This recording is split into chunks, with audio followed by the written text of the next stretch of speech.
There once was a guy who lived in a town, and there was a flood warning. Okay, so there was a flood warning. This big flood was going to come, and people were trying to prepare for it and got a little nervous. Well, this man prayed to God, and he said, God, please protect me during this flood. Of course, God said, I got your back. So when one of the townsfolk came up to him and they were really nervous, and they asked him, are you prepared for the flood? Or what are you doing for the flood? Because we're going to leave. We're going to do this and that and yada, yada, yada. He said, I'm not worried about it. I spoke to God. God said that he was going to protect me from the flood. So I'm going to be okay. So lo and behold, the flood came. The flood waters came at first, and they were pretty low, but they were rising pretty quickly. So he's in his house, and a car comes by, and one of the neighbors yells out. They said, hey, the flood water is rising. Why don't you come with us, get in the car and come to safety? The man shook his head and said, no, I'm not going anywhere. God said that he was going to protect me from the flood. He was going to keep me safe, and I'm not going anywhere. I'm going to stay right here. Thank you very much. And he stayed, and the car went on. Well, a little more time went by, and the flood waters rose. So now he's standing on top of his furniture and so forth and so on, but he hears a boat outside of his house, and they yell out from the boat, hey, mister, why don't you come get in the boat? The flood waters are rising pretty quickly. We don't know how much longer it's going to take before it overtakes the town. Please get in the boat and come with us to safety. The man shook his head vigorously and said, no, I'm not going anywhere. I'm going to stay right here. I already spoke to God. God said that he's got my back. He is going to protect me from the floods.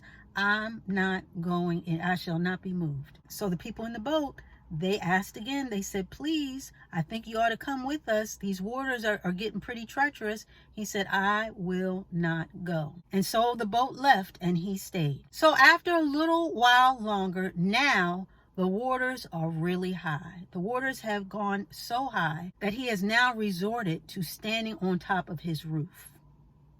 So the waters have basically totally engulfed his house, and he is on the roof standing when a helicopter buzzes by. The helicopter comes over and hovers, and they're ready to throw down the rope ladder that they have. And they say, sir, please get on this ladder that we're about to rappel, and we'll pull you into the helicopter and take you on to safety. He yells up at the helicopter, no, I'm not going anywhere. God said that he would protect me. God said that he will keep me from these flood waters, that he had my back. I'm not going anywhere. Well, the people in the helicopter, they got a little concerned.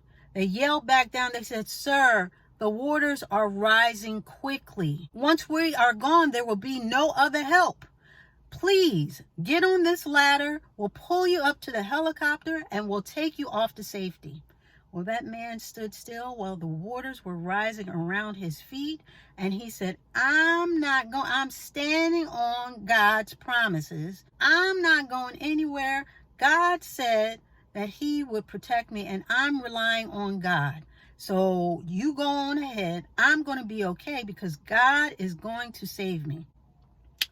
The helicopter paused a little bit, and then they took off. Helicopter left and left the man behind on the roof. Well, after a certain amount of time, the waters rose so high that they not only took over his house, but they also took him. The man ended up drowning in the flood waters. So when the man woke up in heaven, he looked around and saw God's face, and he said, God, wait a minute.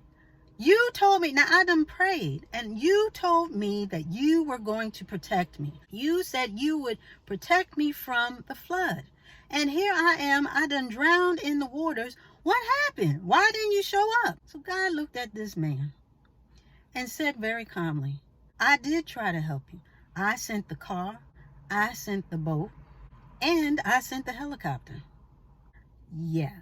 So I say all that to say, it's one thing to have faith and to stand on God's words and God's promises, but faith in God is not such a thing as being blind. Some of us are so rigid in our faith that we actually miss the blessing. I mean, God can use anyone and anything towards his purpose. And like I said in my last video, you're so busy looking to the left, thinking that the blessings are going to come from the left and they're going to look like this and the messenger's going to look like that it's all coming from the right. Like I said, God can use anything and anyone towards his purpose. Remember, we talked about how there is no perfect messenger. And like we know, God cannot lie. He cannot and will not lie. He's a come through God. He is a God of promises and fulfillment of those promises. So if he said that he's going to bring you through something, that's exactly what he's going to do. So it's one thing to have faith that God is going to come through, but it's another thing to recognize the blessings and the things he already has done. Surely God can bring healing through a laying of hands on you, but he also can heal you through medicine. He can also heal you through the right doctor. He can also heal you through the right therapy. God can use the big and the small to get a message to you. God can even use your enemies, those who may wish you harm, and flip it and make it towards your good. So with that being said, we need not to have such a myopic, rigid idea of what the blessing is going to look like, where the blessing is going to come from. And I would say that having faith in God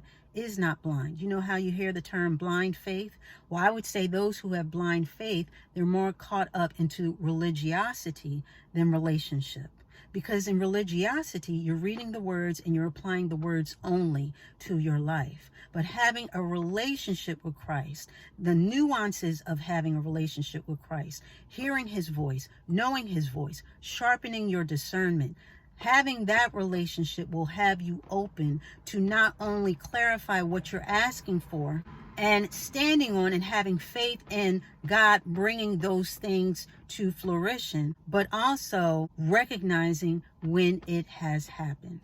Now, the man was so busy caught up in God, I guess, surrounding him with his almighty hands and protecting him from the floods, when God actually sent those three things. He sent the car, he sent the boat, and he sent the helicopter to save him. But he was so rigid in his faith. He was so blinded in the idea of having faith and being steadfast in God, and so caught in the message of being saved that he actually missed the messengers. God sent those things to save him, and he didn't even recognize it until it was too late.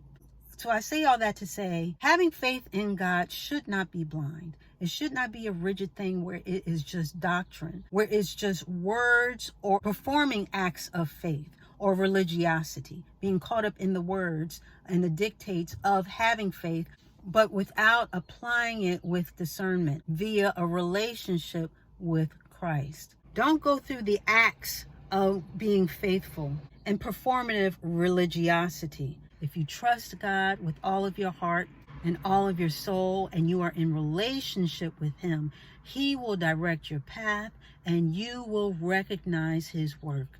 You will recognize his blessings. You will recognize when it comes from him. You will recognize the answered prayers. You will recognize the vessels of healing that he has afforded you.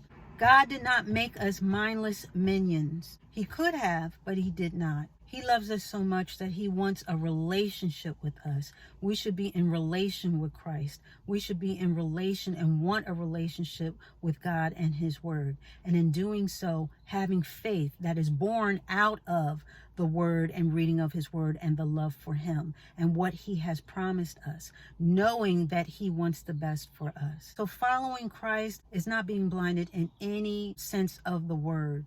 It's actually an awakening. It's actually an eye-opening thing. So one should not have blind faith, but it should be a faith that opens you up to recognizing who God really is in your life. Let's not be blinded by faith. Let's not have blind faith, because having faith in God is seeing the blessings that come from having faith in him. And with that, we are going to put a button on it.